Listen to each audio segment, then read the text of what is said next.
अस्सलाम वालेकुम स्टूडेंट्स आज हम लोग टॉपिक पढ़ने जा रहे हैं that is explanation of ligand substitution reactions by steady state approximation. Students जैसा कि हम जानते हैं कि लिगेंड सब्स्टिट्यूशन रिएक्शंस दो मैकेनिज्म के जरिए होते हैं। पहला SN2 मैकेनिज्म है, दूसरा SN1 मैकेनिज्म है। तो स्टूडेंट्स सबसे पहले हम SN2 मैकेनिज्म देख लेते हैं। SN2 मैकेनिज्म को बायोमोलिकुलर मैकेनिज्म या एसोसिएटिव मैकेनिज्म भी कहा जाता है। बेटा फॉर एग्जांपल हमारे पास एक कॉम्प्लेक्स है जिसमें मेटल के साथ 5 लिगेंड L जुड़े हुए हैं, छठा लिगेंड जो है वो X जुड़ा हुआ है। यानी इस कॉम्प्लेक्स में मेटल का जो कोऑर्डिनेशन नंबर है वो 6 है, क्योंकि मेटल के साथ टोटल 6 लिगेंड जुड़े हैं, 5 लिगेंड L, छठा लिगेंड X। जब हम इस कॉम्प्लेक्स का Y लिगेंड के साथ रिएक्शन करवाते हैं, Y जो है वो अटैकिंग लिगेंड है, तो Y इसमें ऐड हो जाएगा। जब Y इसमें ऐड होगा तो इससे हमारे पास इंटरमीडिएट बनेगा जिसमें मेटल के साथ 5 लिगेंड L जुड़े हुए हैं, छठा लिगेंड X है, और अब इसमें एक और लिगेंड ऐड हो गया दैट इज Y। इससे इस मेटल का जो कोऑर्डिनेशन नंबर है वो 6 से इंक्रीज करके 7 में चला जाएगा। बेटा इस इंटरमीडिएट की जो फॉर्मेशन है ये रिवर्सिबल प्रोसेस है। फॉरवर्ड प्रोसेस में ये बढ़ेगा, रिवर्स प्रोसेस में डिकम्पोज होगा बैक इनटू रिएक्टेंट्स। बेटा फॉर एग्जांपल हम कह लेते हैं कि फॉरवर्ड प्रोसेस के लिए इसका जो रेट कांस्टेंट है वो K1 है, रिवर्स प्रोसेस के लिए इसका जो रेट कांस्टेंट है दैट इज K-1। बेटा ये भी हो सकता है कि ये वाला जो इंटरमीडिएट है ये डिके हो जाए इनटू प्रोडक्ट। तो ये प्रोडक्ट में कन्वर्ट होगा तो इसे X जो है वो लीक कर देगा। जब इसे X लीक कर देगा तो हमारे पास मेटल के साथ 5 लिगेंड L रहेंगे और अब छठा जो लिगेंड है वो Y रहेगा, जिससे जो नया कॉम्प्लेक्स है उसका कोऑर्डिनेशन नंबर जो है दोबारा 6 पे चला जाएगा। अब बेटा आप इस ओवरऑल प्रोसेस में देखें तो क्या हो रहा है, जब हम इस कॉम्प्लेक्स का इस अटैकिंग लिगेंड के साथ रिएक्शन करवा रहे हैं तो इस कॉम्प्लेक्स में जो X लिगेंड है वो इस Y से रिप्लेस हो रहा है।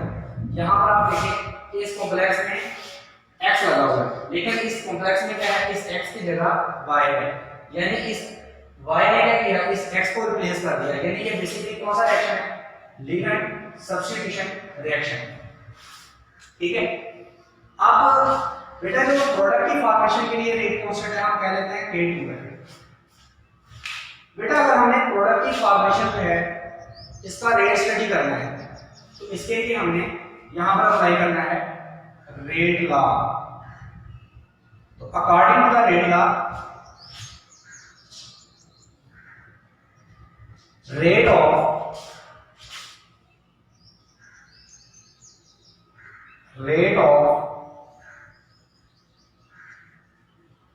Formation of product. बेटा प्रोडक्ट यहां पर क्या है, ML5Y।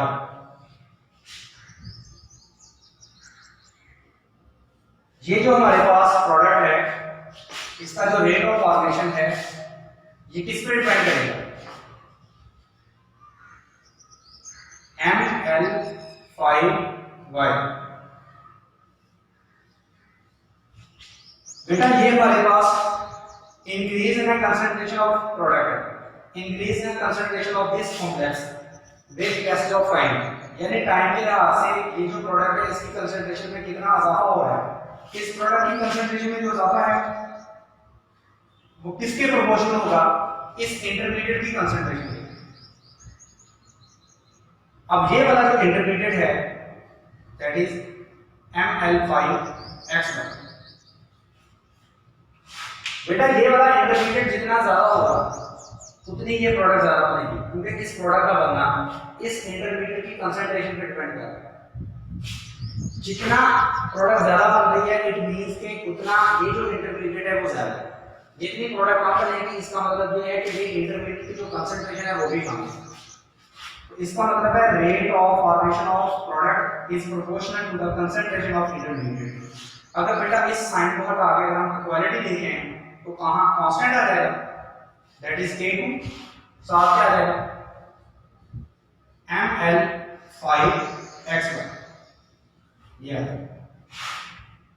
तो बेटा अगर हमने प्रोडक्ट की कंसंट्रेशन में इजाफा नोट करना है तो हमें कॉम्प्लेक्स की जो सॉरी इंटरमीडिएट की कंसंट्रेशन है हमें उसके बारे में पता होना चाहिए कि इंटरमीडिएट कितना। तो बेटा सबसे पहले हम इस इंटरमीडिएट की कंसंट्रेशन का जो रेट है वो नोट करते हैं। Rate of increase in the concentration of this intermediate that is ml5xy with passage of time। बेटा ये क्या है? Increase in the concentration of this intermediate with the passage of time that is equal to। बेटा इसकी जो concentration है ना वो तीन फिनोमेना पे डिपेंड कर रही है। पहले नंबर पे इसकी फॉर्मेशन पे और दूसरे नंबर पे इसके डिके पे। इसका डिके दो तरह से होता है इस इंटरमीडिएट का। एक डिके हो रहा है जब ये वाला जो इंटरमीडिएट है रिवर्स प्रोसेस में चला जाए तो ये दोबारा रिएक्टर में कन्वर्ट हो जाएगा। दूसरी तरह से इसका डिके कैसे हो रहा है कि अगर ये वाला जो इंटरमीडिएट है ये प्रोडक्ट में कन्वर्ट हो जाए तो वो भी डिके हो जाएगा। तो हम इसकी जो कंसंट्रेशन है इसमें change with respect to time वो किस तरह नोट कर सकते हैं? पहले नंबर पे हमने देखना है इसकी फॉर्मेशन और दूसरे नंबर पे हमने देखना है इसके दो तरह से जो इसका डिके है। ठीक है, तो बेटा इसकी फॉर्मेशन के लिए रेट कांस्टेंट क्या है? K1 into ml5x into y। बेटा यहां पर आप देखें इस इंटरमीडिएट की जो फॉर्मेशन है इन दोनों के ऊपर डिपेंड करेगी, कॉम्प्लेक्स की कंसंट्रेशन पे और अटैकिंग यूनिट की कंसंट्रेशन पे। तो जितना ये इंटरमीडिएट ज्यादा बनेगा इट मींस के कॉम्प्लेक्स की कंसंट्रेशन और अटैकिंग यूनिट की कंसंट्रेशन ज्यादा है। अगर ये वाला जो इंटरमीडिएट है ये कम बन रहा है इट मींस के कॉम्प्लेक्स की कंसंट्रेशन और ये वाला जो अटैकिंग यूनिट है इसकी कंसंट्रेशन वो कम है।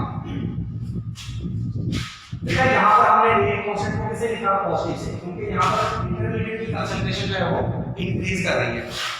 अच्छा बाकी जो दो प्रोसेस हो रहे हैं उसमें जो इस इंटरमीडिएट है इसकी कंसंट्रेशन डिक्रीज कर रही है तो इनके लिहाज से इसका जो रेट होगा वो हम नेगेटिव लिखेंगे। पहले प्रोसेस में ये कैसे डिके हो रहा है?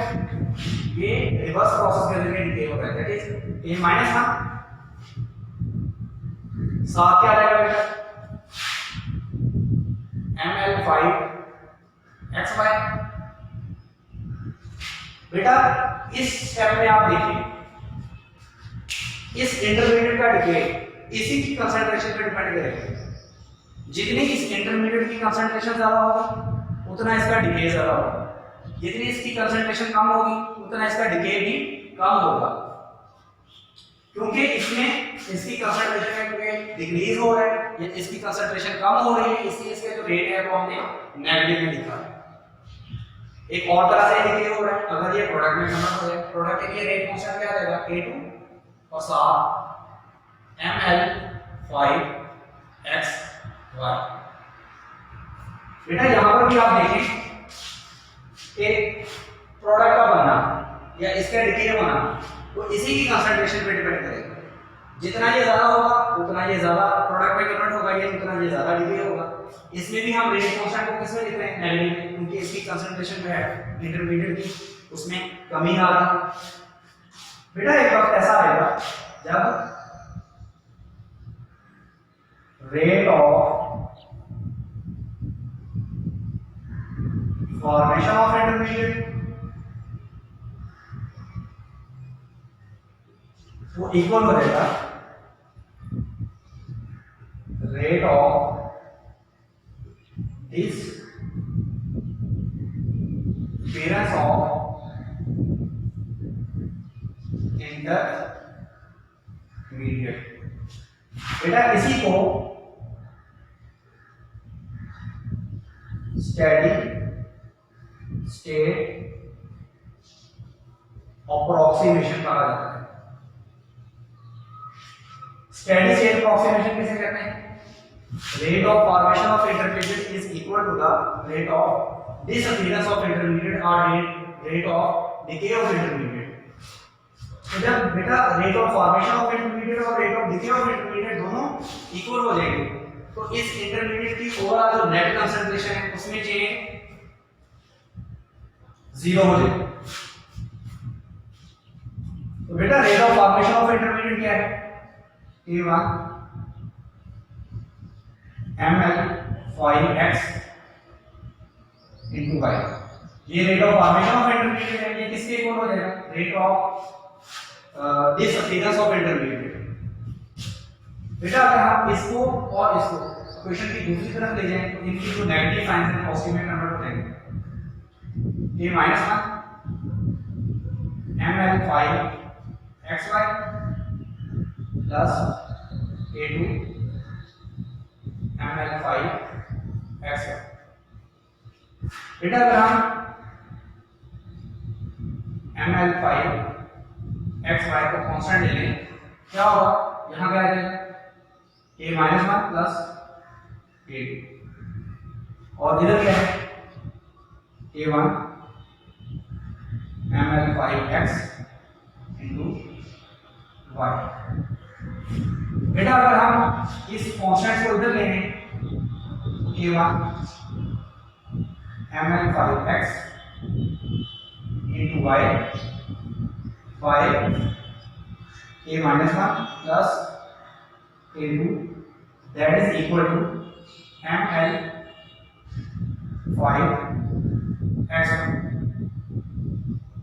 बेटा यहाँ पर आप देख सकते हैं ये वाला जो है ये इंटरमीडिएट की कंसंट्रेशन है और इंटरमीडिएट की कंसंट्रेशन को कैलकुलेट करने के लिए ये क्वेश्चन आता है। बेटा अब हम इस इंटरमीडिएट की कंसंट्रेशन को इस इक्वेशन में पुट करते हैं। तो यहाँ पर आप देखें rate of formation of product ml5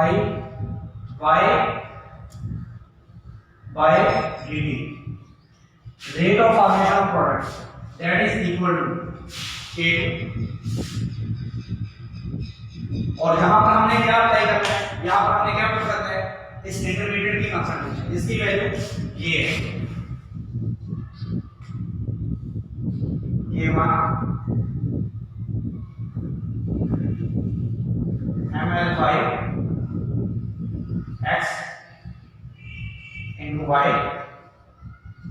by a minus 1 plus a2।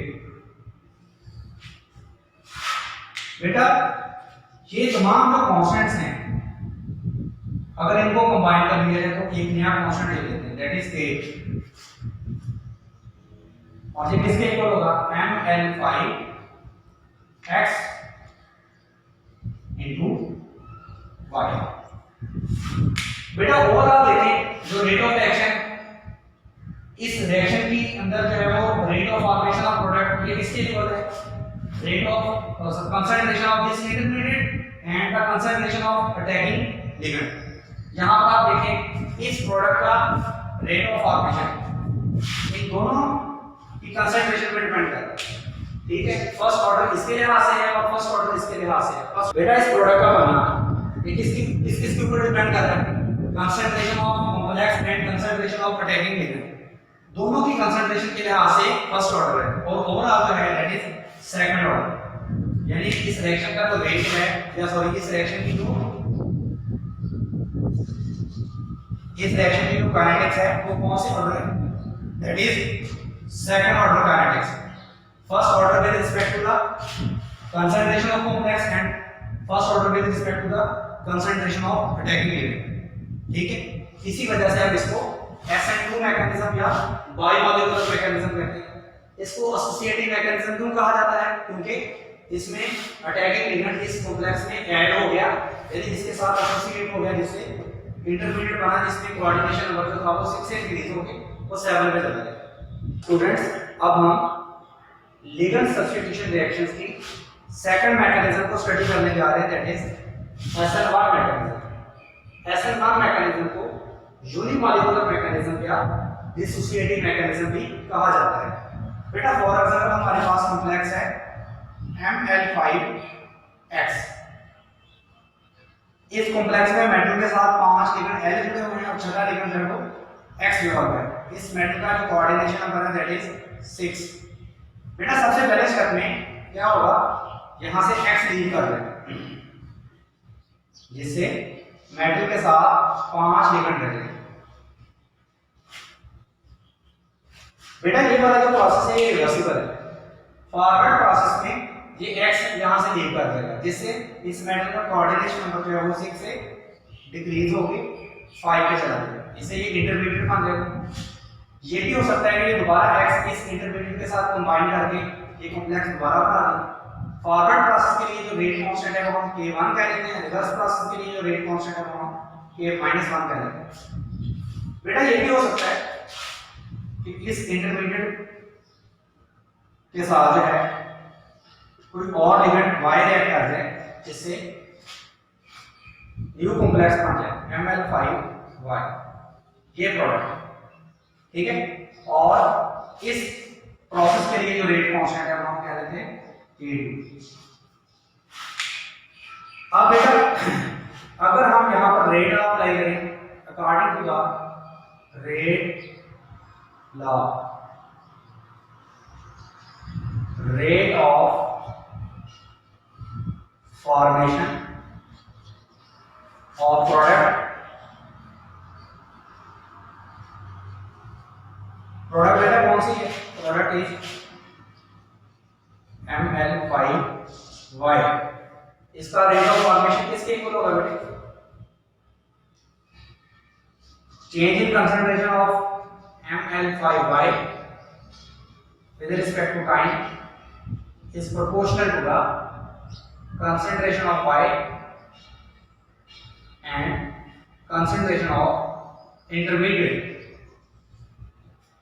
बेटा अगर हमें इस प्रोडक्ट की कंसंट्रेशन जो है इसका रेट फाइंड आउट करना है, इसकी फॉर्मेशन का रेट फाइंड आउट करना है, तो हमें इस अटैकिंग मीडियम y की कंसंट्रेशन पता होनी चाहिए और इस इंटरमीडिएट की कंसंट्रेशन पता होनी चाहिए।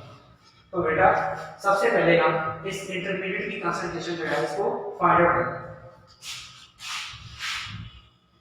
बेटा rate of formation of this intermediate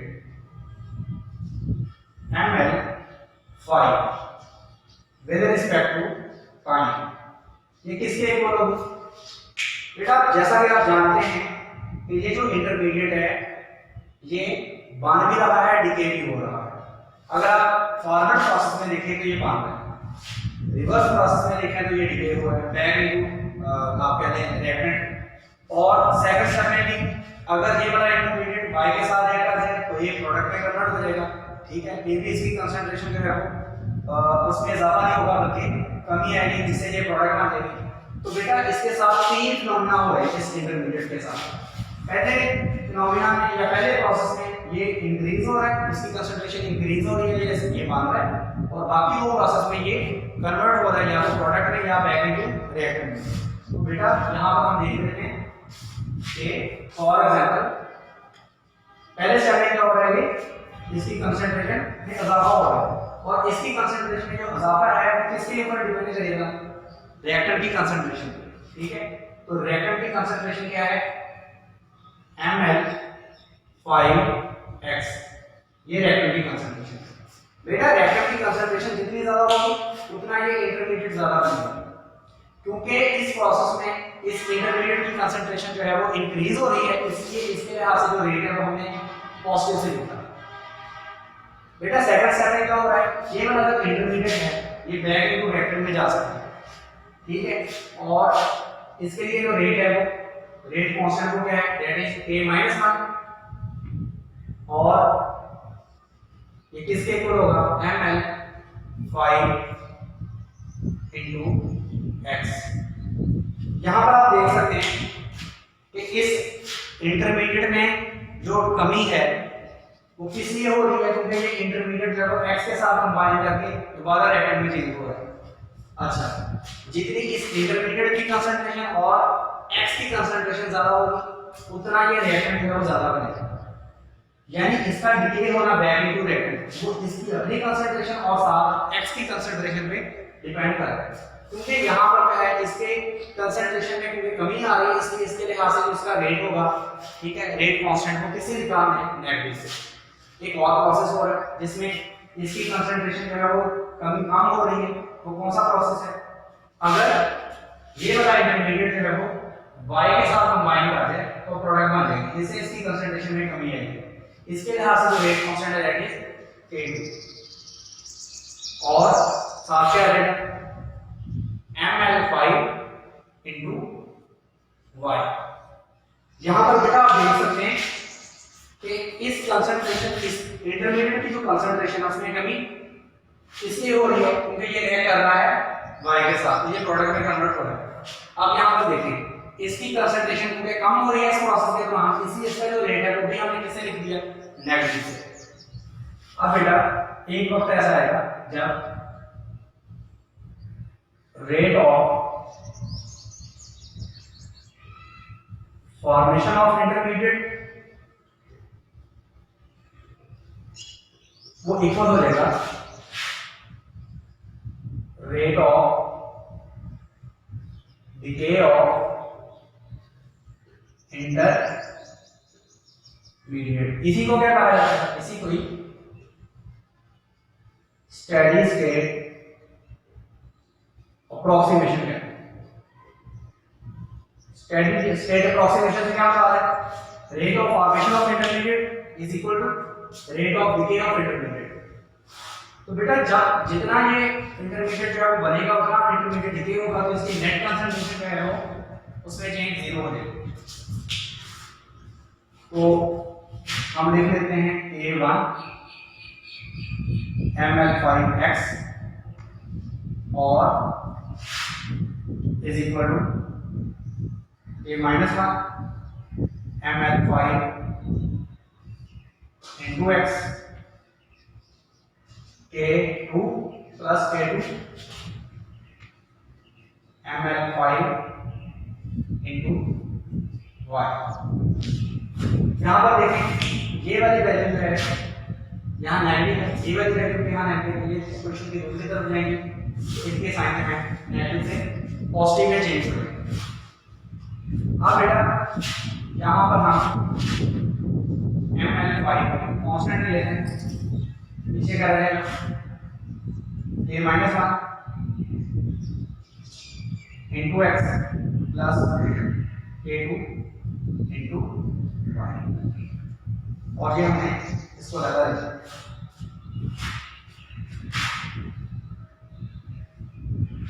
यहाँ क्या है A1 ml5x। बेटा अगर आप इसको इधर लेंगे तो यहाँ पर क्या आएगा ml5 कंसंट्रेशन ऑफ ml5 उधर A1 ml5x बाय ये वाली वैल्यू हम इधर आगे डिवाइड करेंगे A-1 into x plus A2 into y। अब बेटा यहां पर हमने इस इक्वेशन के जरिए इंटरमीडिएट की जो कंसंट्रेशन है वो फाइंड आउट कर सकते हैं। अगर बेटा इंटरमीडिएट की जो कंसंट्रेशन है इसको इस इक्वेशन में पुट कर दिया जाए, ये वाली इक्वेशन क्या होगा d ml5y over dt। बेटा अगर हम इस प्रोपोर्शनैलिटी साइन को इक्वालिटी में कन्वर्ट करेंगे क्योंकि यहाँ पर प्रोडक्ट के लिहाज से हम देख रहे हैं तो यहाँ पर जो रेट कांस्टेंट होगा वो क्या रहेगा A2 concentration of y and concentration of ml5।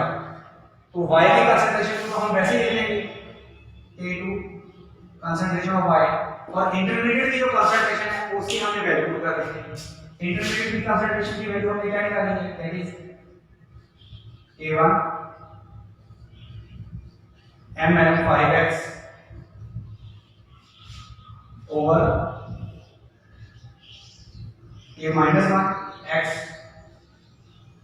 plus A2 y। बेटा इस रिएक्शन में जो पहला स्टेप था दैट इज स्लो और जो सेकंड स्टेप था दैट इज फास्ट। यानी सेकंड स्टेप के लिए जो रेट कांस्टेंट की वैल्यू है वो हाई है और फर्स्ट स्टेप के लिए रेट कांस्टेंट की वैल्यू है वो स्लो है। तो इसका मतलब है K2 की जो वैल्यू है वो many time larger than K1, ठीक है। यानी कि इसकी जो वैल्यू है वो मैनी टाइम है, वो लार्जर है इसकी वैल्यू, किसके कंपैरिजन में, इसके कंपैरिजन में।